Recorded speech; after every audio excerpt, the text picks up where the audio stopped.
আসসালামু আলাইকুম, সবাইকে জানাচ্ছি রমজান মোবারক। আজ ইফতারে বানানো হচ্ছে গ্রাম্য স্বাদে ভরা থানকুনি পাতার বড়া। এই রেসিপিটি তৈরি করার জন্য এখানে কি মিক্স করা হচ্ছে ভিডিওটি না টেনে শেষ পর্যন্ত দেখুন।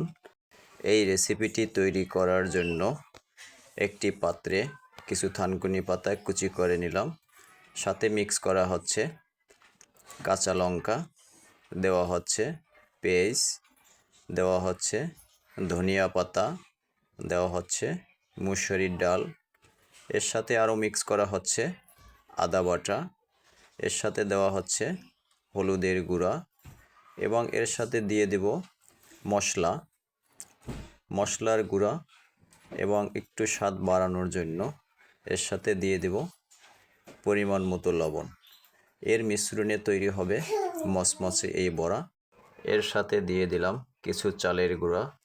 এবার এই রেসিপিটিকে সুন্দর করে মিক্স করে নেওয়া হচ্ছে হাত দিয়ে, যাহাতে মশলাগুলো একবারে সমানভাবে মিশে যায়।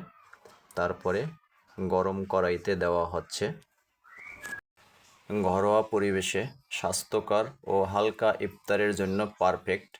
সত্যি এই গ্রাম্য স্বাদ ইফতারের মুহূর্তকে আরও স্মরণীয় করে তোলে।